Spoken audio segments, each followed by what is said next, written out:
Hello friends और मेरे dear student, स्वागत है आप सबका आपके अपने YouTube channel our dear math में। आज हम पढ़ेंगे क्लास 12th की मैथ सेकेंड का एक्सरसाइज 7.1, जिसके हम 5 क्वेश्चन पिछली वीडियो में सॉल्व कर चुके हैं। उसका लिंक डिस्क्रिप्शन में दिया गया है, उन्हें जाकर देख लें।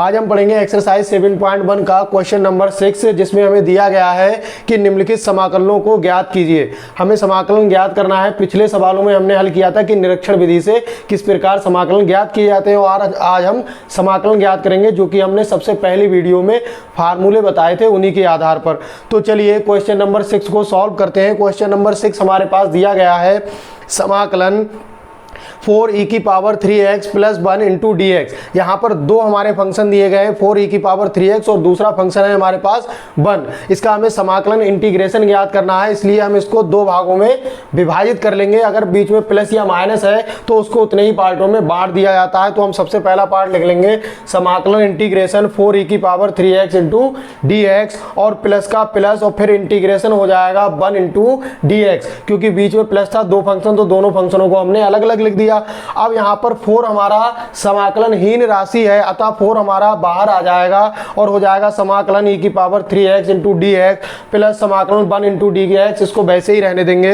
अब 4 को 4 रहने देंगे और समाकलन e⁻3x dx का समाकलन करते हैं तो हमें प्राप्त होता है e⁻3x/3। ये e⁻3x/3 किस प्रकार आया, आइए इसको समझ लेते हैं। कि यदि हमारे पास दिया हुआ है e⁻3x × dx, इसका हमें समाकलन करना है, तो ऐसा समाकलन करने के लिए सबसे पहले मान लिया जाता है। यहाँ पर मान लेंगे, माना जो ये 3x है, 3x बराबर मान लेंगे t। हमने मान लिया 3x बराबर कोई t है। तब यहाँ से यदि x की वैल्यू निकालोगे तो 3 इधर मल्टीप्लाई में है, उधर अपॉन में चला जाएगा, तो हो जाएगा x = t/3। x = t/3 हो जाएगा। अब दोनों ओर अवकलन कर देंगे तो हो जाएगा dx बराबर 1/3 × dt। dx बराबर हो जाएगा 1/3, ऐसी रहेगा, और dt हो जाएगा। अब यदि हम इस dx की जगह क्या लिख देंगे dt, और 3x की जगह लिख देंगे t, तब हमारे पास आ जाएगा e⁻3x को हमने t माना हुआ है तो t लिख देंगे इंटू dx की वैल्यू हमारे पास dt/3 आई तो लिख देंगे dt/3। क्योंकि 1/3 हमारी समाकलनहीन राशि है तो ये बाहर आ जाएगी 1/3, और समाकलन e⁻t × dt हो जाएगा, और 1/3 को ऐसे ही रहने देंगे, और e⁻t का समाकलन e⁻t ही होता है, और हो जाएगा प्लस c। तो 1/3 e⁻t को हम लिख सकते हैं 3x, तो हो जाएगा 3x + c। तो देखा हमने कि समाकलन e⁻3x dx का समाकलन किस प्रकार e⁻3x/3 + c आता है। तो इसलिए हम यहाँ पर e⁻3x dx का समाकलन e⁻3x/3 लिख सकते हैं। प्लस हम जानते हैं कि समाकलन यदि हमारा 1 दिया हुआ है तब उसका समाकलन dx जो होता है वो x होता है, तो लिख देंगे x + c, जहां c हमारा समाकलन स्थिरांक है या कांस्टेंट है। तो हम इसे लिख सकते हैं 4/3 e⁻3x + x + c, और यही हमारे क्वेश्चन नंबर 6 का आंसर हो जाएगा। तो आपने देखा कि हम क्वेश्चन नंबर 6 में समाकलन किस प्रकार ज्ञात कर सकते हैं। आई होप आपको ये अच्छी तरह समझ में आया होगा। तो चलिए बच्चों क्वेश्चन नंबर 7 देख लेते हैं। हमारा क्वेश्चन नंबर 7 दिया हुआ है समाकलन x² × ब्रैकेट में 1 - 1/x² × dx। तब इसका हमें समाकलन ज्ञात करना है, इंटीग्रेशन। तो चलिए क्वेश्चन नंबर 7 को सॉल्व करते हैं। तो इसको सॉल्व करने के लिए देखो किस प्रकार हम कर सकते हैं। इसको लिख लेंगे समाकलन इंटीग्रेशन ब्रैकेट, यहाँ पर x² 1 - 1/x² के इनटू में है तो गुणा कर देंगे। x² की 1 से गुणा करोगे तो हो जाएगा x², माइनस को माइनस ही रहने देंगे, और x² की 1/x² में मल्टीप्लाई करोगे तो x² × 1/x² हो जाएगा, ब्रैकेट 1 × dx हो जाएगा। यहाँ पर x² से x² हमारा कैंसिल आउट हो जाएगा। तब हमने देखा हमें क्या प्राप्त हुआ, हमें प्राप्त हुआ समाकलन x² और माइनस का 1, क्योंकि x² से x² हमारा कैंसिल आउट हो गया, और यहाँ पर बचा dx। अब आपने देखा कि यहाँ पर भी हमें दो फंक्शन प्राप्त हुए हैं। जिस प्रकार क्वेश्चन नंबर 6 में हमारे दो फंक्शन थे, जब हमें दो फंक्शन प्राप्त होते हैं या 3 तो उनको अलग अलग समाकलनों में डिवाइड कर दिया जाता है। तो यहाँ पर भी दो फंक्शन है तो उनको भी अलग अलग डिवाइड कर देंगे। तो लिख देंगे समाकलन x² × dx, और माइनस जो साइन होता है उसको वैसे ही रहने देते हैं, फिर समाकलन 1 × dx लिख देंगे। और हम जानते हैं कि x की पावर n का समाकलन क्या होता है, जैसा कि हमने फर्स्ट फार्मूला देखा था, समाकलन x की पावर n dx हमारा होता है एक्स की power n plus 1 upon n plus 1 और प्लस सी, उसी के आधार पर यहाँ पर हम एक्स स्क्वायर डी एक्स का समाकलन इंटीग्रेशन कर सकते हैं। तो चलिए करते हैं। यहाँ पर x की पावर n की जगह 2 दिया हुआ है, तो हो जाएगा x की पावर 2 प्लस 1 अपॉन 2 प्लस 1, और उसी प्रकार माइनस 1 का करेंगे तो हो जाएगा x और प्लस सी, और यहाँ पर अब इसे सिंप्लीफाई कर देंगे तो हो जाएगा x की पावर 213 अपॉन 213 हो जाएगा माइनस x प्लस सी, और यही हमारा क्वेश्चन नंबर 7 का समाकलन इंटीग्रेशन का आंसर हो जाएगा। तो आपने देखा कि हम इस प्रकार के क्वेश्चन को किस प्रकार सॉल्व कर सकते हैं।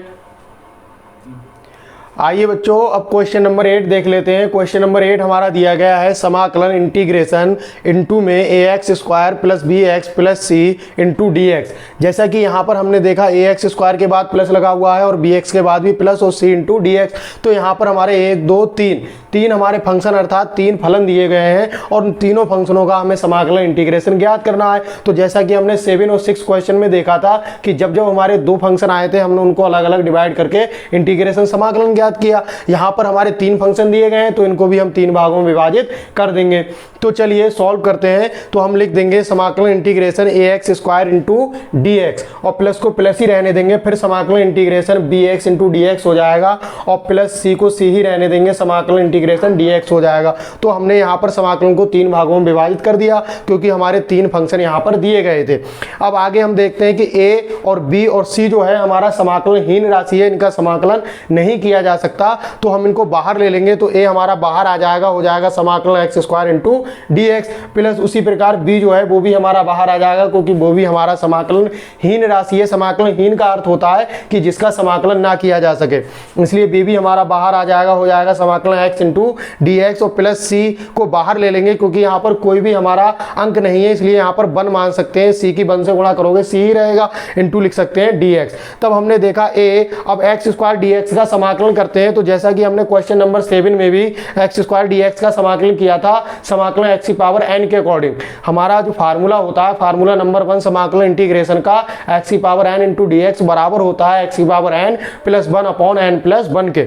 उसी के अनुसार यहाँ पर n की पावर n की जगह 2 दिया हुआ है तो लिख देंगे एक्स की पावर 2 प्लस 1 अपॉन 2 प्लस 1, और प्लस हमारा b ऐसे ही रहेगा। यहाँ पर x की पावर कुछ नहीं है तो 1 मान सकते हैं, 1 तो होती है हर किसी की पावर, तो यहाँ पर भी x की पावर 1 होगी तो लिख सकते हैं n प्लस 1 यानी कि 1 प्लस 1, और अपॉन में भी n प्लस 1 तो हो जाएगा 1 प्लस 1, और प्लस हमारा c इंटू 1 का समाकलन इंटीग्रेशन हो जाएगा x, और प्लस c डैश। यहाँ पर c डैश हमारा समाकलन स्थिरांक है, यहाँ पर c डैश इसको इसलिए लिखा है क्योंकि एक c पहले से दिया गया है, अगर यहाँ भी c लिखते तो दोनों सेम हो जाती, इसलिए यहाँ पर c डैश लिख दिया समाकलन स्थिरांक। तब हमारा हो जाएगा a x 2 और 1 हमारा हो जाएगा 3 ax क्यू अपॉन 3, 2013 हो जाएगा, और प्लस इसी प्रकार बी एक्स स्क्वायर अपॉन 2 और प्लस सी एक्स और प्लस सी डैश, और यही हमारे क्वेश्चन नंबर 8 का आंसर हो जाएगा। तो आइए बच्चों अब क्वेश्चन नंबर 9 को सॉल्व करते हैं। क्वेश्चन नंबर 9 हमारा दिया गया है समाकलन इंटीग्रेशन 2x स्क्वायर प्लस ई की power x into d x. इसका हमें समाकलन ज्ञात करना है। तो यहाँ पर हमने देखा कि यहाँ पर 2 फंक्शन हमारे दिए गए हैं, एक 2x स्क्वायर और दूसरा हमारा ax दिया गया है। तो जैसे पिछले सवालों की तरह हम हर फंक्शन को अलग अलग इंटीग्रेशन करके सॉल्व करते हैं, तो इनको भी अलग अलग इंटीग्रेशनों में बांट देंगे। तो सबसे पहला इंटीग्रेशन हमारा हो जाएगा integration 2x square into d x, और प्लस दूसरा हमारा हो जाएगा इंटीग्रेशन ई की पावर x इंटू dx। तो अब इसका इंटीग्रेशन करेंगे तो हम जानते हैं कि हमारा 2 जो है वो यहाँ पर क्या है, एक समाकलनहीन राशि है, अर्थात इसका समाकलन नहीं कर सकते, तो इसको हम बाहर लिख लेंगे जैसा कि पिछले सवालों में हम कर चुके हैं। तो हो जाएगा समाकलन x square into d x और प्लस ई की power x into d x का समाकलन इंटीग्रेशन ऐसे ही रहने देंगे। तब यहाँ पर जैसा कि हमने पिछले करा था एक्स की power n into d x का समाकलन जो होता है वो एक्स की power n plus 1 upon n plus 1 के अनुसार होता है। तो उसी प्रकार यहाँ पर 2 समाकलन x square into d x का भी उसी प्रकार का हो जाएगा। तो 2 को ऐसे ही रहने देंगे और एक्स की पावर स्क्वायर टी एक्स का हो जाएगा एक्स की पावर 2 प्लस 1 अपॉन 2 प्लस 1 और प्लस हो जाएगा हमारा ई की पावर एक्स प्लस सी, क्योंकि ई की पावर एक्स का समाकलन इंटीग्रेशन वही रहता है तो इसको ई की पावर एक्स ही लिख देंगे। अब हमारा हो जाएगा 2 और 2 ओवन 3 हो जाएगा तो इसको अपॉन में 3 लिख देंगे और x की पावर 2 1 हमारा 3 हो जाएगा 2 अपॉन 3 एक्स क्यू और प्लस ये की पावर x और प्लस सी। तो हमने देखा कि क्वेश्चन नंबर 9 का इंटीग्रेशन हम किस प्रकार ज्ञात कर सकते हैं। तो मैं उम्मीद करता हूं आपको ये क्वेश्चन अच्छी तरह समझ में आया होगा। तो क्वेश्चन नंबर 10 की ओर बढ़ते हैं। तो बच्चों आपने देखा कि क्वेश्चन नंबर 9 को हमने किस प्रकार सॉल्व किया। अब क्वेश्चन नंबर 10 को सॉल्व करते हैं। तो क्वेश्चन नंबर 10 जो है हमारा दिया गया है integration under root x minus 1 upon under root x का whole square into d x. यहाँ पर हमारा दिया गया है समाकलन under root x minus 1 upon under root x का whole square into d x. इसका हमें समाकलन इंटीग्रेशन ज्ञात करना है। तो हम जानते हैं कि हमारा एक फार्मूला होता है जो आप पिछले क्लासों में पढ़ चुके हैं, होता है a माइनस बी का whole square. a minus B का होल स्क्वायर बराबर होता है a square plus B square minus 2ab के।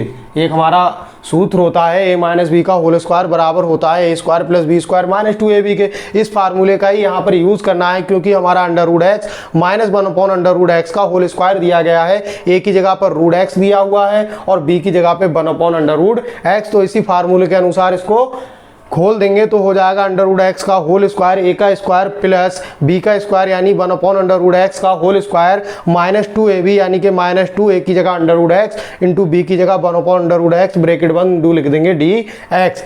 अब हम जानते हैं कि हमारा जो अंडर रूट होता है वो स्क्वायर से कट जाता है। क्यों कट जाता है? क्योंकि अंडर रूट एक्स का मतलब होता है कि अंडर रूट का मतलब है एक्स की पावर 1/2 और यदि इसका स्क्वायर है तो इसका भी स्क्वायर होगा, स्क्वायर से ये कैंसिल हो जाएगा तो एक्स हो जाएगा। तो इसलिए हम लिख सकते हैं कि अंडर रूट एक्स का स्क्वायर है तो वो एक्स के बराबर होगा। तो यहाँ पर स्क्वायर से अंडर रूट कैंसिल हो जाएगा एक्स प्लस 1 का स्क्वायर 1 ही होता है और 2 से अंडर रूट कैंसिल हो जाएगा तो हो जाएगा X minus under root X से अंडर रूट एक्स हमारा यहाँ पर कैंसिल हो जाएगा तो 2 बन जा 2 और इंटू लिख देंगे डी एक्स। तो हमने देखा कि हमारा जो समाकलन under root x minus 1 upon under root x का whole square into d x दिया हुआ था उसको सिंप्लीफाई करके हमने प्राप्त किया समाकलन integration x plus 1 upon x minus 2 into d x. अब यहाँ पर हमने देखा कि हमारे 3 फंक्शन प्राप्त हो गए। अब इन तीनों फंक्शनों को हम अलग अलग इंटीग्रेशन करके सॉल्व करते हैं तो हो जाएगा समाकलन integration x into d x और plus 1 upon x into d x हो जाएगा और माइनस तीसरा फंक्शन 2 है तो 2 इंटू डी एक्स हो जाएगा। तो आइए अब इनका इंटीग्रेशन करते हैं। जैसा कि हम जानते हैं यहाँ पर एक्स की पावर कुछ ना होकर 1 तो हो ही सकती है तो एक्स की पावर 1 डी एक्स का समाकलन इंटीग्रेशन करेंगे तो हो जाएगा एक्स की पावर n प्लस 1 होता है तो हो जाएगा 1 प्लस 1 यानी कि 2 और नीचे भी n प्लस 1 यानी कि 1 प्लस 1 तो नीचे भी 2 हो जाएगा। तो हमारा समाकलन एक्स डी एक्स का होगा एक्स स्क्वायर अपॉन 2 प्लस हम जानते हैं 1 अपॉन एक्स डी एक्स जो हमारा होता है इसका समाकलन इंटीग्रेशन आपको फर्स्ट वीडियो में जब समाकलन शुरू किया था उसमें फार्मूले में बताया था कि 1 अपॉन एक्स डी एक्स होता है उसका समाकलन होता है लॉग का आधार ई एक्स प्लस सी। तो यहाँ पर हम लिख सकते हैं लॉग आधार ई मोड एक्स माइनस 2 को ऐसे ही रहने देंगे क्योंकि समाकलन ही राशि है और यहाँ पर 1 बचेगा और 1 का समाकलन हमारा हो जाएगा x और प्लस c जहाँ c हमारा समाकलन स्थिरांक है। इसको हम और एक अच्छी तरह लिख सकते हैं एक्स स्क्वायर अपॉन 2 माइनस का 2x प्लस लॉग आधार x और प्लस c और यही हमारा क्वेश्चन नंबर 10 का आंसर हो जाएगा। तो आपने देखा कि हमने आज क्वेश्चन नंबर 5, क्वेश्चन नंबर 6 और 7 और 8, 9, 10 को किस प्रकार सॉल्व किया। तो मैं उम्मीद करता हूँ आपको पांचों क्वेश्चन अच्छी तरह समझ में आए होंगे। धन्यवाद। तो दोस्तों आज की वीडियो यहीं पर समाप्त होती है और इसको देखकर बार बार देखकर घर पर रिवीजन करिए और सब्सक्राइब कीजिए चैनल को, बेल आइकन को जरूर दबाएं ताकि आने वाला वीडियो आपको सबसे पहले मिल सके। आप